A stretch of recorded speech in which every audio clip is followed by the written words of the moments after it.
नमस्कार, आप देख रहे हैं देश की बात। हूं आपके साथ तन्वी। रुक करते हैं खबरों का, लेकिन उससे पहले एक नजर डालते हैं इस वक्त की हेडलाइंस पर। आज बंगाल और असम के दौरे पर रहेंगे पीएम मोदी। आज पश्चिम बंगाल, कल असम के दौरे पर रहेंगे।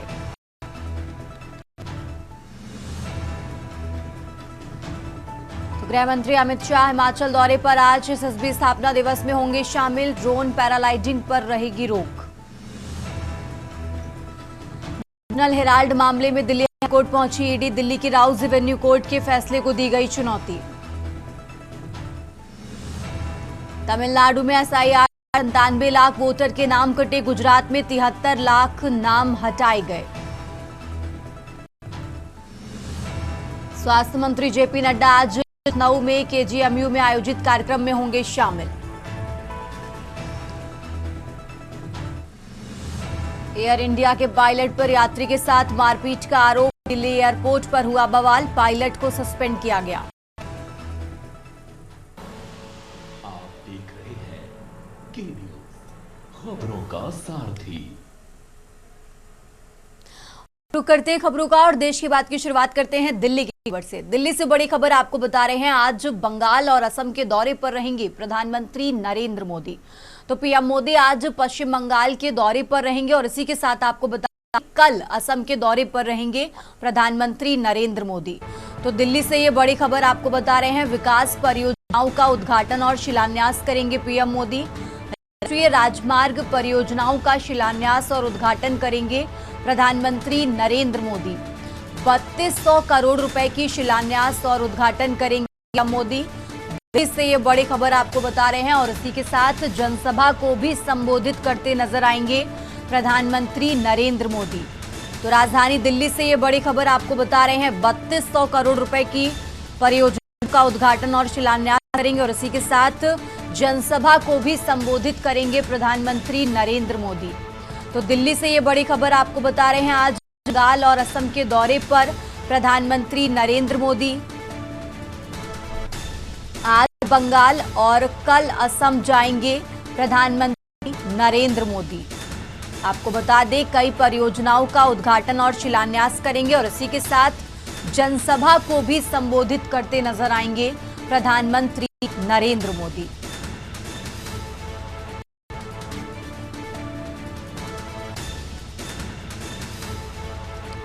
तो दिल्ली से ये बड़ी खबर आपको बता रहे हैं। पश्चिम बंगाल और असम के दौरे पर हैं प्रधानमंत्री नरेंद्र मोदी। आज बंगाल और कल असम जाएंगे पीएम मोदी। कई परियोजनाओं का उद्घाटन और शिलान्यास करेंगे और इसी के साथ जनसभा को भी संबोधित करेंगे प्रधानमंत्री नरेंद्र मोदी।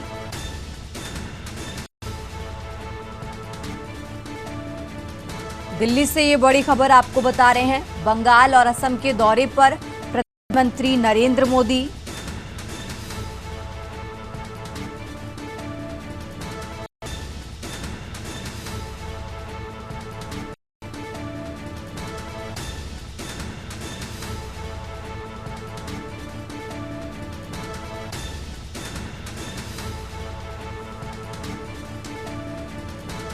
बत्तीस करोड़ रुपए की परियोजनाओं का उद्घाटन और शिलान्यास करेंगे पीएम मोदी और इसी के साथ जनसभा को भी संबोधित करते नजर आएंगे प्रधानमंत्री नरेंद्र मोदी। तो दिल्ली से ये बड़ी खबर आपको बता रहे हैं। आज बंगाल और असम के दौरे पर पीएम मोदी। आज बंगाल और कल असम के लिए रवाना हो। और इसी खबर पर ज्यादा जानकारी के लिए हमारे साथ दिल्ली से विशेष संवाददाता अखिलेश जी जुड़ चुके हैं। अखिलेश जी, बंगाल और असम के दौरे पर हैं पीएम मोदी। सबसे पहले तो चुनावी एंगल से देखें, बंगाल के दौरे पर हैं पीएम मोदी, इसको लेकर क्या कुछ जानकारी है अखिलेश जी? देखिए तन्वी, प्रधानमंत्री आज दो प्रदेश के दौरे पर जा रहे हैं और दोनों प्रदेश ऐसे हैं जो चुनावी दृष्टिकोण से बेहद अहम माने जा सकते हैं। दोनों प्रदेशों में आगामी महीनों में विधानसभा चुनाव होना है। पहले पश्चिम बंगाल में, फिर आसाम में होना है। प्रधानमंत्री आज जब पश्चिम बंगाल के दौरे पर जाएंगे तो वहां पर कार्यक्रम रखे गए हैं। एक कार्यक्रम विकास योजनाओं के उद्घाटन और शिलान्यास का रहेगा, जबकि दूसरा कार्यक्रम प्रधानमंत्री नरेंद्र मोदी का पश्चिम बंगाल में चुनावी जनसभाओं के तर्ज पर एक विशाल जनसभा होगी। इसके अलावा प्रधानमंत्री असम जाएंगे। वहाँ पर भी कई कार्यक्रम प्रधानमंत्री के रखे गए हैं। आज प्रधानमंत्री करीब 11 बजे पश्चिम बंगाल के नदिया जिले पहुंचेंगे, जहां पर प्रधानमंत्री जो राष्ट्रीय राजमार्ग से संबंधित कई परियोजनाएं हैं, कई वहां पर सड़कें हैं जिनका उद्घाटन होना है, कई का शिलान्यास होना है और करीब 32,000 करोड़ की परियोजनाओं का प्रधानमंत्री आज हरी झंडी दिखाएंगे। इसके अलावा प्रधानमंत्री की नदिया जिले के ही पश्चिम बंगाल में राणा घाट में एक बड़ी विशाल जनसभा रखी गई है। इस जनसभा को प्रधानमंत्री नरेंद्र मोदी संबोधित करेंगे और जैसा कि लगातार SIR की प्रक्रिया पश्चिम बंगाल में चल रही है, घुसपैठियों का जिक्र हो रहा है और जो पश्चिम बंगाल में तमाम ऐसे लोग हैं जो बांग्लादेश से आते हैं, ऐसे लोगों को और तमाम जिस तरह के आरोप प्रत्यारोप का दौर पश्चिम बंगाल में SIR के दौरान चल रहा है, उसको लेकर प्रधानमंत्री आज पश्चिम बंगाल की सरकार और TMC पार्टी और उनकी मुखिया ममता बनर्जी को घेरते हुए नजर आ सकते हैं और तमाम ऐसे एक समुदाय के खिलाफ प्रधानमंत्री आज हमलावर नजर आएंगे। इसके बाद प्रधानमंत्री आज पश्चिम बंगाल के बाद असम के दौरे पर जाएंगे, जहां पश्चिम बंगाल के बाद असम के दौरे पर असम में लोकप्रिय गोपीनाथ बरदोलाई अंतर्राष्ट्रीय हवाई अड्डे पर पहुंचेंगे, जहां पर एक नए टर्मिनल का निर्माण किया गया है। इस टर्मिनल का जो निर्माण किया गया है, सबसे पहले प्रधानमंत्री निरीक्षण करेंगे और करीब 3 बजे उद्घाटन करेंगे। ये गुवाहाटी में बन रहा है और बनकर तैयार हुआ है। इसके अलावा प्रधानमंत्री का गुवाहाटी में एक लंबा रोड शो रखा गया है कि जब प्रधानमंत्री असम बरदोलोई अंतर्राष्ट्रीय हवाई अड्डा से निकलेंगे और रात्रि विश्राम के लिए असम के गुवाहाटी में जाएंगे, तो वहां जाने के लिए प्रधानमंत्री का लंबा रोड शो रखा गया है। तो कहा जा सकता है कि प्रधानमंत्री नरेंद्र मोदी जिस तर्ज पर पश्चिम बंगाल में एक विशाल जनसभा को संबोधित करके चुनावी मुकुट में भाषण देंगे, तो वहीं पश्चिम बंगाल के बाद असम में भी अंतर्राष्ट्रीय हवाई अड्डे से विश्राम स्थल पर जाने तक के रास्ते में प्रधानमंत्री का चुनाव के तर्ज एक बड़ा लंबा रोड शो होगा, जिसे आगामी आसाम के अंदर होने वाले विधानसभा चुनाव के मद्देनजर देखा जा सकता है। ठीक है अखिलेश जी, बहुत शुक्रिया आपका तमाम जानकारी के लिए। और ये दिल्ली से खबर आपको बता रहे हैं, आज बंगाल और असम के दौरे पर प्रधानमंत्री नरेंद्र मोदी।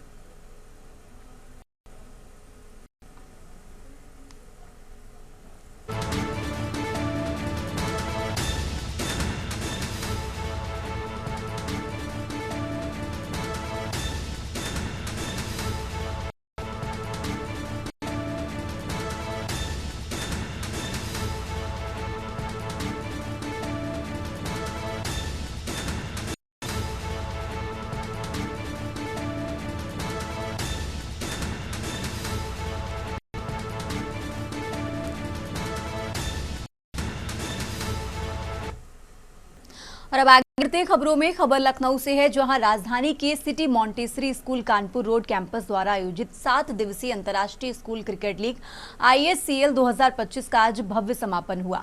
इस समारोह में मुख्य अतिथि के रूप में भारतीय टीम के स्टार क्रिकेटर रिंकू सिंह ने शिरकत की। उन्होंने दीप प्रज्वलित कर कार्यक्रम की शुरुआत की और देश विदेश से आए युवा खिलाड़ियों का मनोबल बढ़ाया। प्रतियोगिता का फाइनल मुकाबला बाल भवन लायंस और एस्टर नाइट्स यानी नोएडा के बीच खेला गया। एस्टर नाइट्स ने पहले बल्लेबाजी करते हुए 157 रनों का चुनौतीपूर्ण स्कोर खड़ा कर दिया।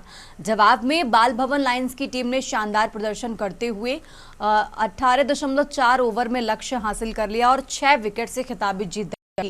रिंकू सिंह ने विजेता टीम को चैंपियनशिप ट्रॉफी प्रदान कर सम्मानित किया। इस अवसर पर रिंकू सिंह ने अपने संघर्ष के दिनों को याद करते हुए कहा कि मैं भी एक गरीब परिवार से निकलकर आज भारतीय टीम तक पहुंचा हूं। CMS द्वारा आयोजित ये लीग बच्चों के आत्मविश्वास के लिए एक बेहतरीन मंच है। यहीं से जीतकर खिलाड़ी आगे बढ़ते हैं और देश का नाम रोशन करते हैं। विशिष्ट अतिथि के रूप में उपस्थित IAS सुहास L यथिराज और CMS प्रबंधक प्रोफेसर गीता गांधी किंगडन ने खिलाड़ियों के अनुशासन और खेल भावना की सराहना की है। इस लीग में ऑस्ट्रेलिया, दक्षिण अफ्रीका, श्रीलंका, नेपाल और भारत की कुल 16 टीमों ने हिस्सा लिया, जिससे लखनऊ की धरती पर लघु विश्व कप जैसा नजारा देखने को मिला।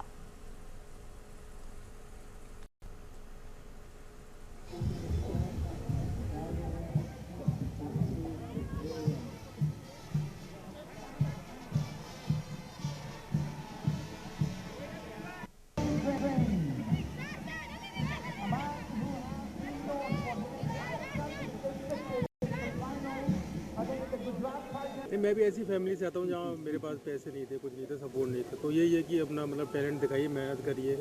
अगर आप अच्छा करोगे तो लोग आपको देखेंगे, आपके लिए हेल्प करेंगे, सामान दिलाएंगे। तो चीज़ जो मेरे साथ हुई है, मैं वही चाहता हूँ कि अपना मेहनत ना छोड़ें और जो उनके माँ बाप हैं उनको हेल्प करें, उनको सपोर्ट करें खेलने में। तो एक न एक दिन अगर आप मेहनत करते रहोगे तो आपकी सफलता मतलब एक दिन मिलती है। आप बच्चे खेलने उनके लिए क्या नहीं, बढ़िया खेल ज़रूरी है खेलना। अगर पसंद है क्रिकेट तो खेलें, क्योंकि क्रिकेट आजकल मतलब एकदम वो हो गया एकदम। तो क्या बताएं, हमारे खिलाड़ी देखिए प्रशांत वीर कहाँ से कहाँ पहुँच गए, ऑप्शन में अच्छा हुआ उनका। तो ये है क्रिकेट, कहीं से आप जितना मेहनत करोगे उतना ऊपर जाते जाओगे। जी यहाँ पर हैं और अपना बहुमूल्य समय उन्होंने यहाँ पर दिया है, यहाँ पर आकर के बच्चों को और स्कूली क्रिकेट को ध्यान देने के लिए। और सिटी मोन्स्ट्री स्कूल द्वारा ये 7वां अंतर्राष्ट्रीय स्कूली क्रिकेट का आयोजन है। और इसमें जो बच्चे आए हैं वो उनमें से कई बच्चे बहुत एमिनेंट रोल्स में क्रिकेट खेल रहे हैं। उदाहरण के लिए जो यहाँ पर वेस्ट इंडीज़ की टीम के जो निकोलस पूरन जी आए थे, उस समय बच्चे की तरह खेलने के लिए आए थे अपनी वेस्ट इंडीज़ की स्कूल टीम के साथ। और आज वो वेस्ट इंडीज़ की नेशनल टीम के क्रिकेट प्लेयर ही नहीं हैं, उसके कैप्टन भी हैं। इसी तरीके से हमारे खुद के स्कूल साहब युवराज सिंह जो हैं वो रणजी ट्रॉफी में खेल रहे हैं। यहाँ पर कई बच्चे जो यहाँ पर खेलने आए थे स्कूल क्रिकेट के, वो इस समय रणजी ट्रॉफी में खेल रहे हैं और अपने अपने देशों में क्रिकेट में बहुत अच्छा कर रहे हैं। जो हमारे स्कूल का मूल उद्देश्य है कि जय जगत की भावना को हृदयों में उत्पन्न करना, भारत में ही नहीं पूरे विश्व में, क्योंकि विश्व की जो समस्याएं हैं वो लोगों को एकजुट करके ही उनका समाधान करना है। तो क्रिकेट एक छोटा सा चीज़ है लेकिन इसकी रीच बहुत बड़ी होती है। ये बच्चे जो एक दूसरे के साथ क्रिकेट खेलेंगे आगे चल के कभी एक दूसरे के साथ लड़ाइयाँ करना पसंद नहीं करेंगे। तो इस तरीके के आयोजन बहुत ही प्रेरणादायी होते हैं और हम बहुत कृतज्ञ हैं रिंकू सिंह जी के, क्योंकि उनके आने से एक बहुत बड़ा बच्चों को प्रोत्साहन मिलता है और एक उत्साह जागृत हुआ। यहाँ रुकते एक छोटे से ब्रेक के लिए, फौरन हाजिर होते हैं।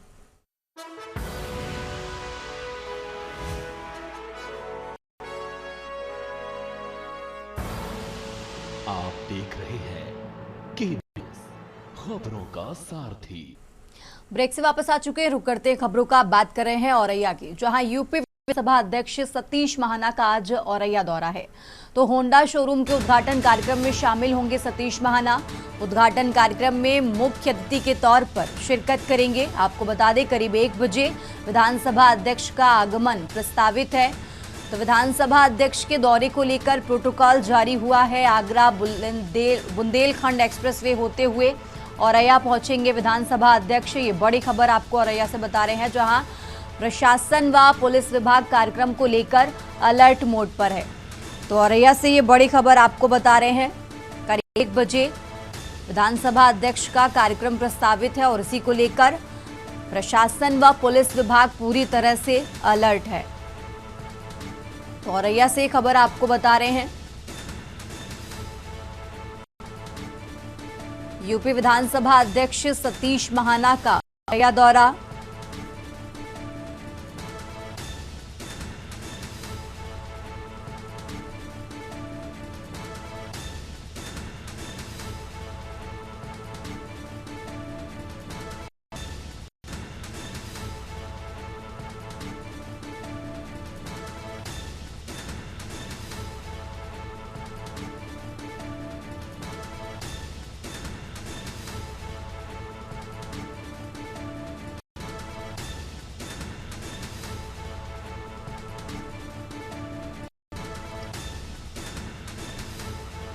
तो कार्यक्रम को लेकर प्रशासन व पुलिस विभाग पूरी तरह से अलर्ट है। औरैया से खबर आपको बता रहे हैं, जहां यूपी विधानसभा अध्यक्ष सतीश महाना का औरैया दौरा।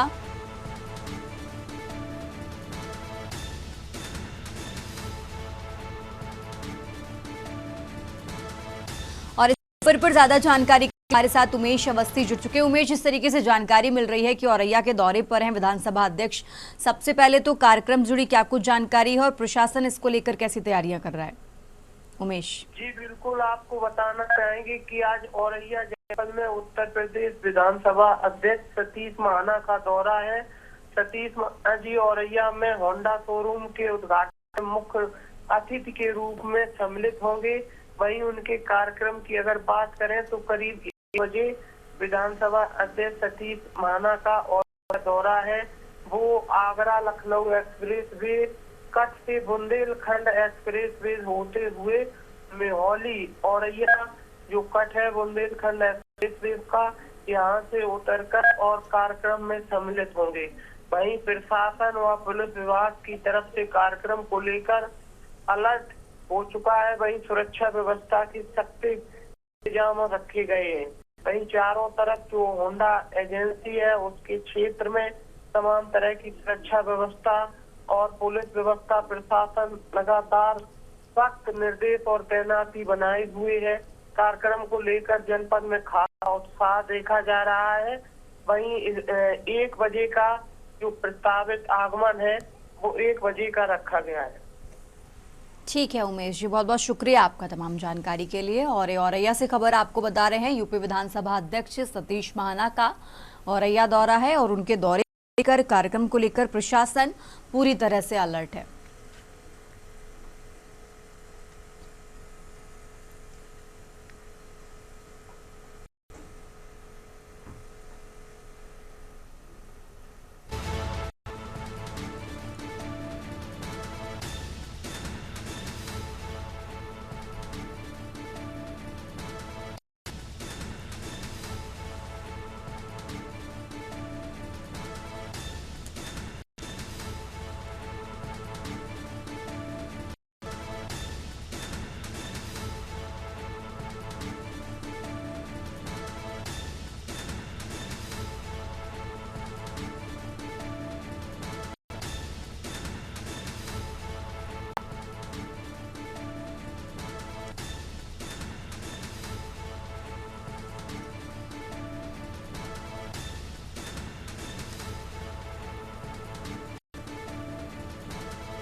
खबरों का सिलसिला लगातार जारी है। फिलहाल यहाँ रुकेंगे एक छोटे से ब्रेक के लिए।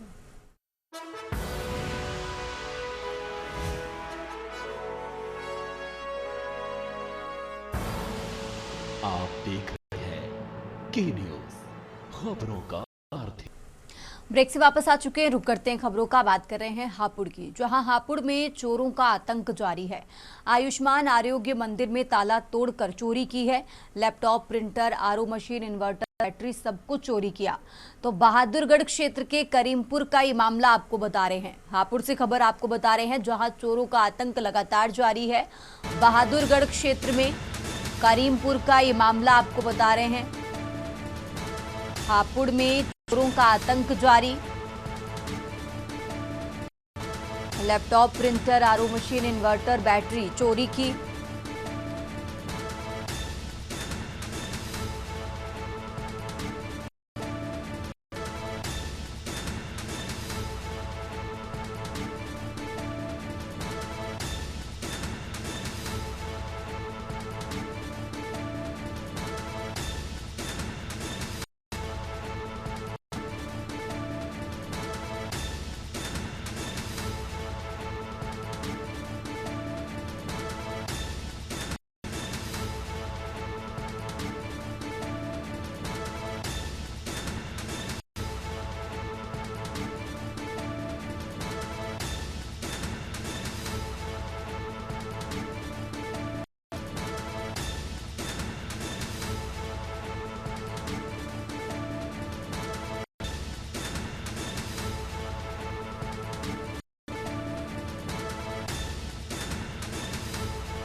तो हापुड़ से खबर आपको बता रहे हैं, जहां चोरों का आतंक जारी है। हापुड़ से ये अहम जानकारी, जहां laptop, printer, RO machine, inverter, battery चोरी हुई।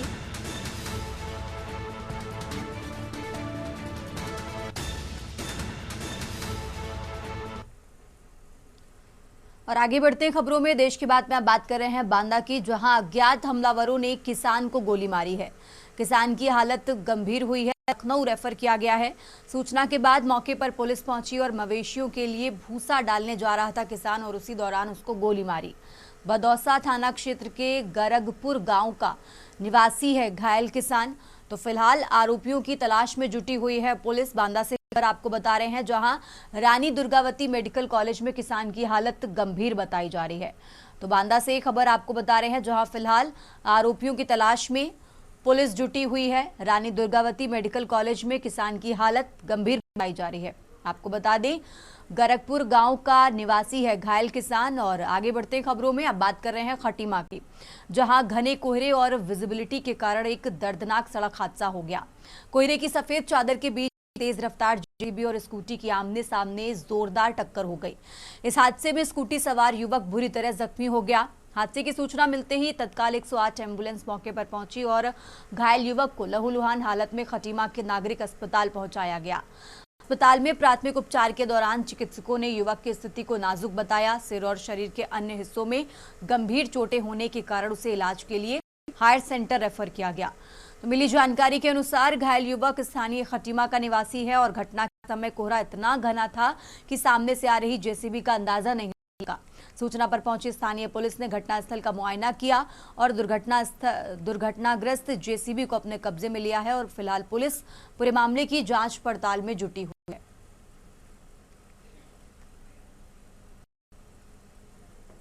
आज अभी एक एक्सीडेंट आया है जी, कौन है, क्या मामला है, कैसे आई, क्या कुछ कहना चाहते हैं? दरअसल एक व्यक्ति जिसका नाम कृष्ण बहादुर है, 20 साल का वो व्यक्ति है, उसका एक्सीडेंट टिगरी चौराहे पे घने कोहरे के चलते हुआ। उसने अपनी बाइक से एक खड़ी हुई जेसीबी ने, जैसे बताया जा रहा है, उसमें टक्कर मार दी। तो अभी फ़िलहाल उसकी गंभीर है और हमने प्राथमिक उपचार करके आगे रेफर कर। फिलहाल यहाँ रुकते हैं एक छोटे से ब्रेक के लिए।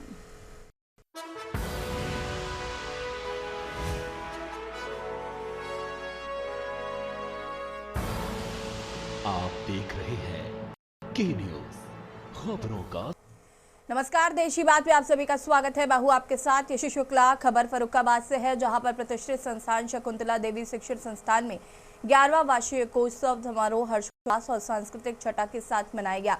कार्यक्रम का विधिवत शुभारंभ मुख्य अतिथि जिलाधिकारी आशुतोष कुमार द्विवेदी, एसडीएम अतुल कुमार और सीपी एजुकेशन ग्रुप की चेयरमैन सत्य प्रकाश अग्रवाल ने दीप प्रज्वलित कर किया। समारोह की शुरुआत एनसीसी कैडेट्स द्वारा दी गई शानदार परेड सलामी से हुई, जिससे दर्शकों में जोश भरा है।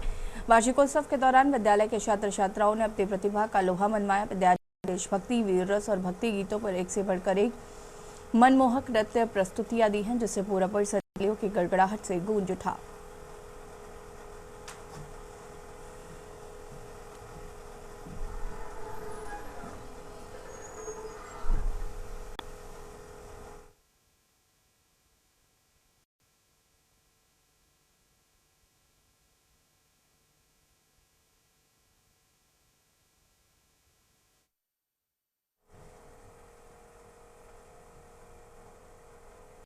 खबर दुर्ग से है, जहां पर भिलाई के चंद्रा मौर्य अंडर ब्रिज के पास बोरे में बंद मिली महिला की सड़ी गली लाश के मामले का दुर्ग पुलिस ने सनसनीखेज खुलासा कर दिया है। पुलिस ने इस हत्याकांड के मुख्य आरोपी तुलाराम बंजारे और उसके 2 सहयोगियों को गिरफ्तार किया है। जांच में पता चला है कि ये पूरी वारदात आपसी विवाद और नशे की लत के चलते अंजाम दी गई है। नशे के विवाद में हुई हत्या। पुलिस के अनुसार मलकर शराब और गुटखे की आदी थी। वो अपने 2 पतियों को छोड़कर तीसरे कथित पति तुलाराम बंजारे के साथ कृष्णनगर में रह रही थी। 5 दिसंबर को नशे की हालत में दोनों के बीच तीखी बहस हुई। विवाद इतना बड़ा कि तुलाराम ने आरती को जोर से धक्का दे दिया, जिससे उसका सर दीवार से जा टकराया और मौके पर ही उसकी मौत हो गई।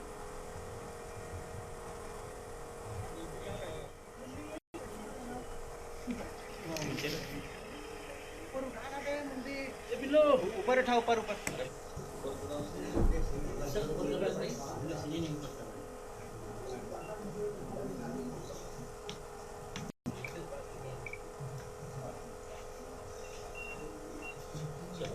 सुबह हम कहीं के गाली मत दे। अरे तो हटना तू ऊपर ऊपर करो कारण भी है मुझे तो ना देखना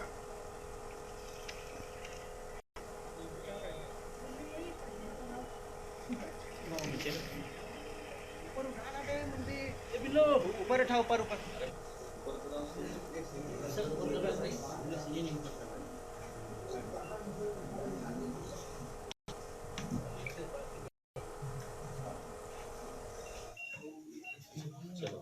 सुबह हम कहीं के गाली मत दे बिल्लो। अरे तो हटना तू ऊपर ऊपर करो कारण भी है मुझे तो देखना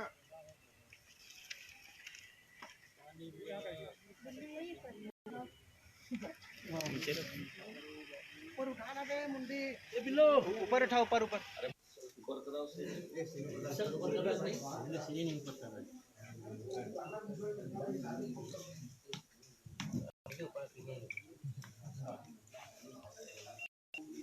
ये दिनांक 13/12/2025 की घटना है। चंद्रमोहन टाकिस के पास में नाले में एक बंद बोरी में महिला का लाश मिला था, क्योंकि वह ऐसा देखने से लग रहा था कि बॉडी काफ़ी पुराना है और बॉडी डिकम्पोज हो चुका था।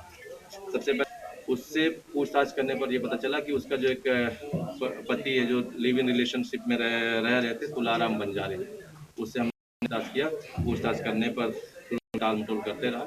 बाद में फिर पुलिस हिकमत अमली से जब पूछताछ किया तो उसने बताया कि हाँ, मैंने घटना को अंजाम दिया है और लाश को ठिकाने लगाने के लिए अपना भाई गोवर्धन और शक्ति का सहयोग लेकर मौर्य टाकिस के पास नाले फेंक दिया।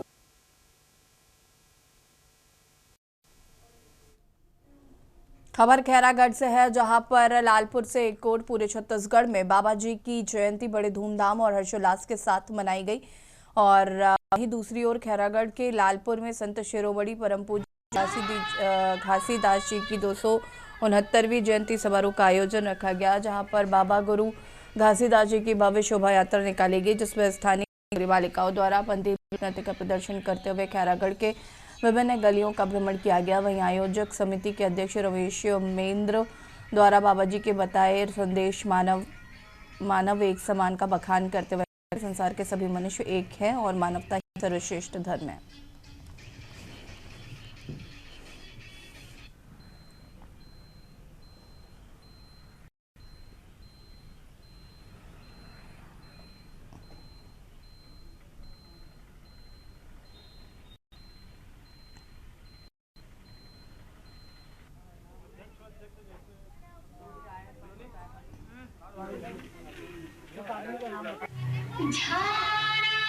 हमारे यहाँ हर जयंती मनाते हैं बाबा जी का, और बाबा जी का एक सिद्धांत है मानव मानव एक समान। उसी के ढालने से हमारे बच्चे लोग हमारे साथ बुजुर्ग लोग रैली के रूप से निकालते हैं और यहाँ का वार्ड नगर भ्रमण बच्चे लोग के साथ जाते हैं और खेल कूद जो भी अखाड़ा पढ़ा जाता है बच्चे लोग दिखाते हैं। और हमारा यही संदेश है कि हमारा जो बाबा जी का मानो मानो एक समान है के रास्ता में सभी चले और हम लोग चलने के प्रयास कर रहे हैं और कर रहे हैं। लखनऊ खबर आपको बता देते हैं, जहां पर यूपी में ठंड का कहर जारी। कई जिलों में घने कोहरे, ठंड का रेड अलर्ट। 21 जिलों में जबरदस्त ठंड की चेतावनी दी गई है। आपको बता दें कि कोहरे से कई जिलों में विजिबिलिटी शून्य। बरेली, पीलीभीत, लखीमपुर खीरी में रेड अलर्ट जारी किया गया है। आगरा, फिरोजाबाद, मैनपुरी में भी रेड अलर्ट जारी किया गया है। इटावा, औरैया और आजमगढ़ में रेड अलर्ट। बहराइच, श्रावस्ती, कानपुर देहात में भी रेड अलर्ट। फतेहपुर, कौशाम्बी, प्रयागराज में रेड अलर्ट जारी किया गया है। गोरखपुर, देवरिया, मऊ, बलिया में रेड अलर्ट जारी किया गया है।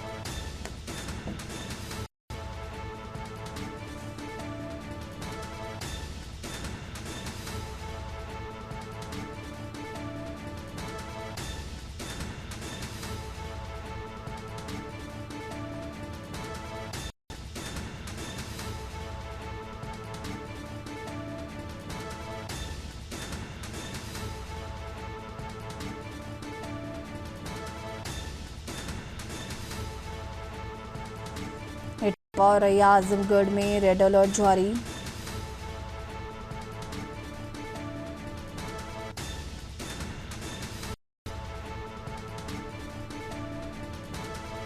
फतेहपुर, कौशाम्बी, प्रयागराज में भी रेड अलर्ट जारी किया है।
खबर बागेश्वर से है, जहां पर जिले के कांडा क्षेत्र में आस्था, संस्कृति और लोक परंपराओं के प्रतीक 3 दिवसीय कांडा महोत्सव शानदार शुभारंभ हो गया। महोत्सव की शुरुआत भव्य कलश यात्रा और रंग बिरंगी झांकियों के साथ हुई, जिसमें समूचे क्षेत्र की सांस्कृतिक एकता देखने को मिली। पारंपरिक वेशभूषा में सजी सैकड़ों महिलाओं ने सिर पर कलश रखकर नगर भ्रमण किया, जिससे पूरा वातावरण भक्तिमय हो गया। समारोह का औपचारिक उद्घाटन कपकोट विधायक सुरेश गढ़िया और बागेश्वर विधायक पार्वती दास से संयुक्त रूप से दीप प्रज्वलित कर किया।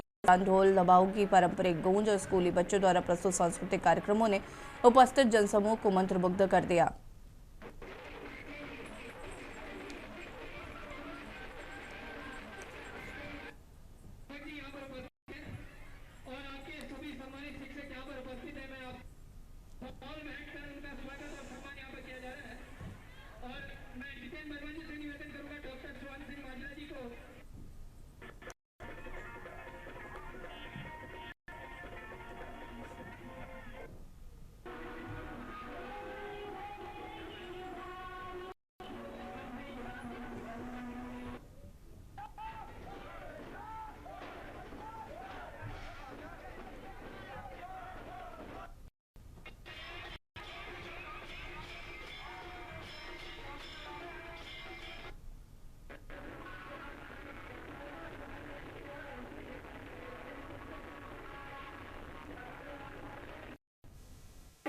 कांडा महोत्सव का शुभारंभ हुआ है, तो मैं सबसे पहले मां कालिका को प्रणाम करता हूं और कमेटी को बहुत बधाई देता हूं, शुभकामनाएं देता हूं कि हर वर्ष की भांति इस वर्ष भी ये महोत्सव शुरू हुआ है।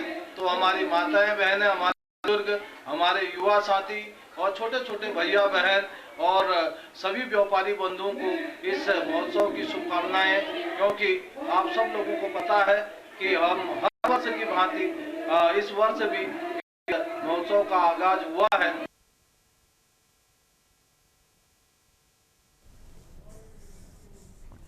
खबर कानपुर से है, जहां पर रेलगाड़ी कोच में इमरजेंसी लाइट और बैटरियां गायब होने की बढ़ती घटनाओं को देखते हुए कानपुर सेंट्रल की आरपीएफ ने बड़ी सफलता हासिल की है। आरपीएफ थाना प्रभारी सिद्धनाथ पाटीदार के नेतृत्व में गठित टीम ने छापेमारी कर ट्रेनों से उपकरण चोरी करने वाले मुख्य आरोपी और चोरी का माल खरीदने वाले दुकानदार को गिरफ्तार कर लिया है। आरपीएफ टीम को गश्त के दौरान चुंदारी यार्ड में खड़े रेल रैक के अंदर एक संदिग्ध युवक घूमता हुआ दिखा। पुलिस को देखते हुए भागने लगा, लेकिन टीम ने घेराबंदी कर उसे रेलवे ट्रैक पर दौड़ाकर पकड़ लिया। पकड़े गए आरोपी की पहचान सुतातगंज निवासी फहीम के रूप में हुई है। इसके पास से मौके से 4 इमरजेंसी लाइट और बैटरियां बरामद हुई। कड़ाई से पूछताछ करने पर फहीम ने कबूल किया कि वो यार्ड में खड़ी ट्रेनों से चुपके से उपकरण चोरी करता था।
बाधा से खबर आपको बता देते हैं, जहां पर अज्ञात हमलावरों ने किसान को मारी गोली। किसान की हालत गंभीर, लखनऊ रेफर किया है।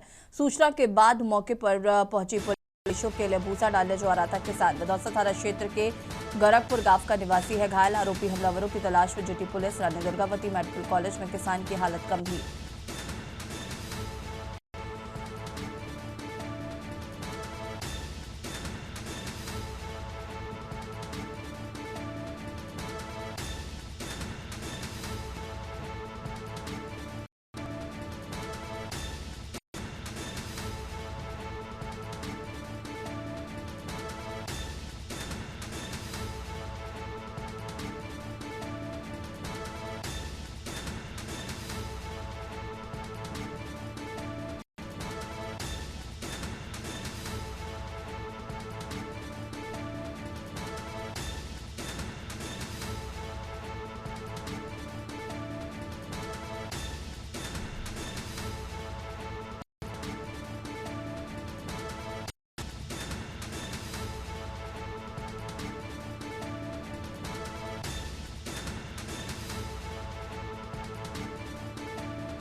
रानी दुर्गा मेडिकल कॉलेज में किसान की हालत गंभीर।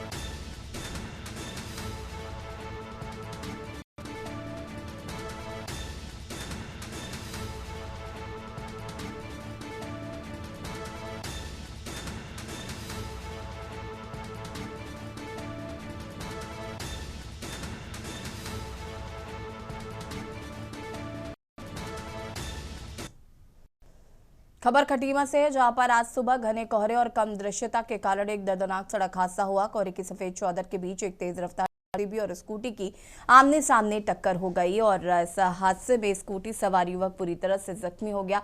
हादसे की सूचना मिलते ही मौके पर पहुंची पुलिस एम्बुलेंस और घायल युवक को लहूलुहान हालत में खटीमा के नागरिक अस्पताल पहुंचाया गया। अस्पताल में प्राथमिक उपचार के दौरान चिकित्सकों ने युवक की स्थिति को नाजुक देखते हुए सिर और शरीर के अन्य हिस्से में गंभीर चोटें होने का कारण उसे बेहतर इलाज के लिए हायर रेफर कर दिया है।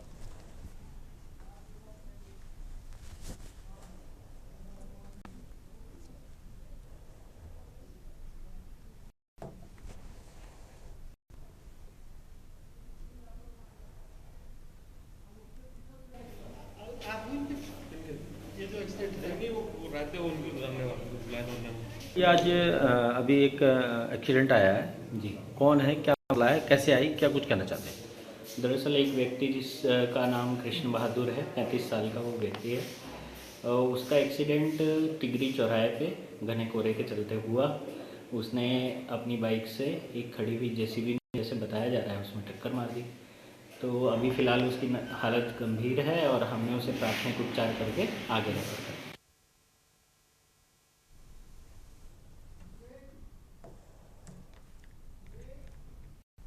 और यहाँ रुकेंगे छोटे से ब्रेक के लिए, जो हाजिर होता।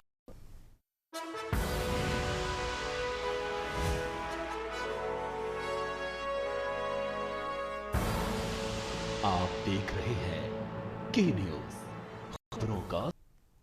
ब्रेक के बाद एक बार फिर सभी का स्वागत है। कुशीनगर से खबर, जहां पर 3 युवकों ने पेट्रोल पंप पर बचाव उत्पाद पेट्रोल भरवाने के दौरान सेल्समैन पर का आरोप लगाया है। युवकों ने हाथापाई के बाद पेट्रोल कर्मियों पर किया हमला। पेट्रोल पंप पर काम करने वाले 2 कर्मचारी घायल। सूचना पर पहुंची पुलिस ने तीनों युवकों को गिरफ्तार किया। हाटानगर के पिपराई चौराहे की घटना बताई जा रही है।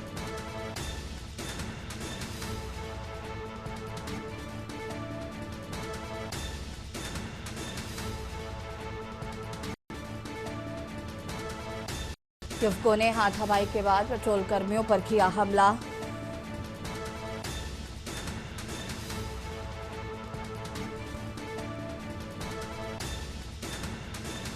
सूचना पर पहुंची पुलिस ने तीनों युवकों को किया गिरफ्तार।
युवकों ने हाथापाई के बाद पेट्रोल कर्मियों पर किया हमला।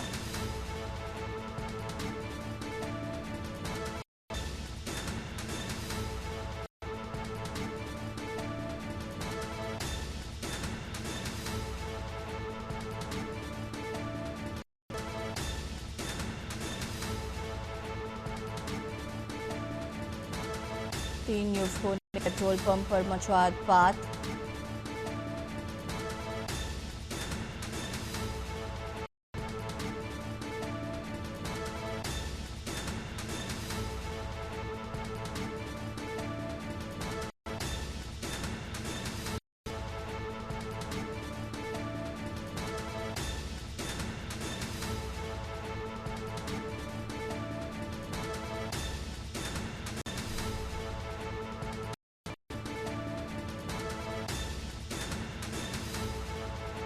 सूचना पर पहुंची पुलिस ने तीनों युवकों को किया गिरफ्तार।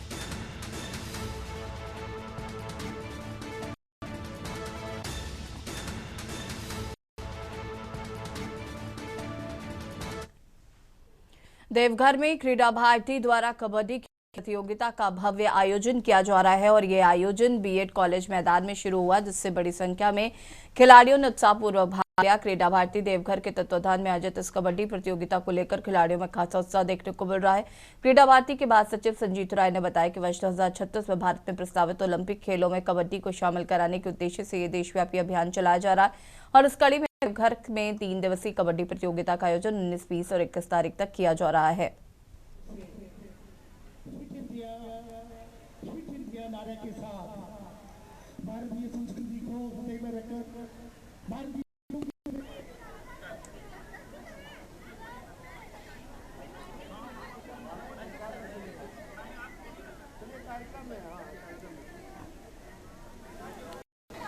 बंसी जी किधर है? बंसी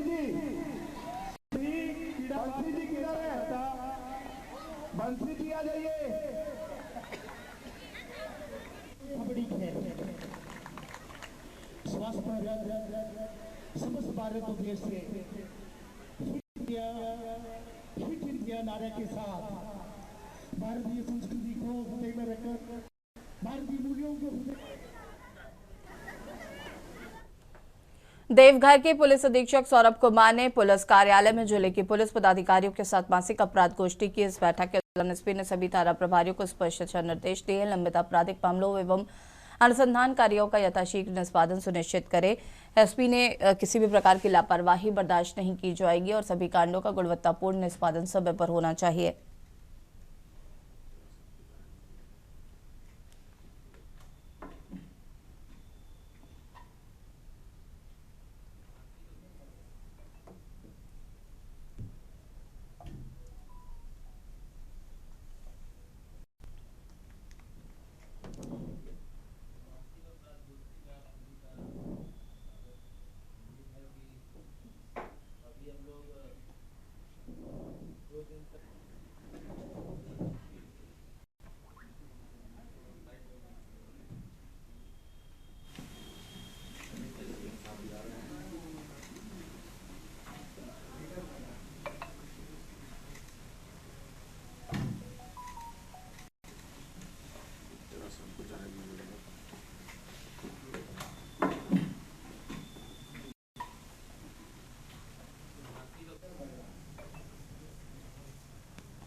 गोष्ठी में आप सभी का स्वागत है।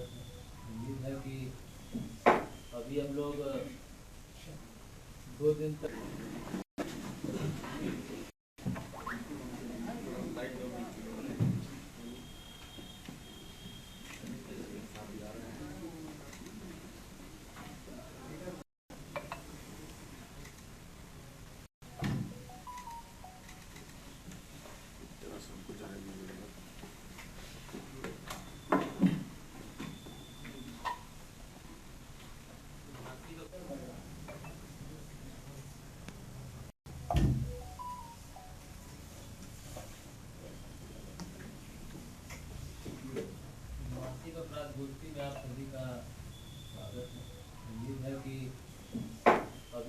2 दिन तक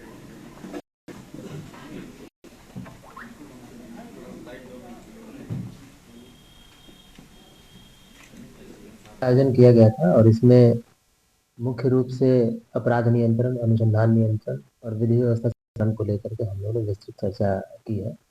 अपराध नियंत्रण को लेकर के मुख्य रूप से जितने भी सक्रिय अपराधी हैं या वैसे जो भी अपराधी हैं जो नशे का कारोबार करते हैं, भू माफिया जैसे तत्व जो कि क्षेत्र में अशांति फैलाने का कार्य करते हैं, उन सभी को चिन्हित कर उनके खिलाफ कार्रवाई करने का स्पष्ट निर्देश सभी थाना प्रभारियों को दिया गया। अनुसंधान नियंत्रण को ध्यान में रखते हुए जो अभी हाल ही में आपको भी हमने बताया है कि ट्रेनिंग एक कराई गई थी एफएसएल के माध्यम से।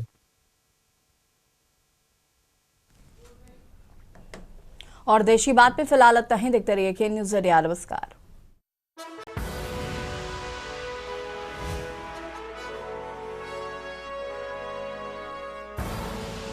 आप देख रहे हैं के न्यूज़, खबरों का सारथी।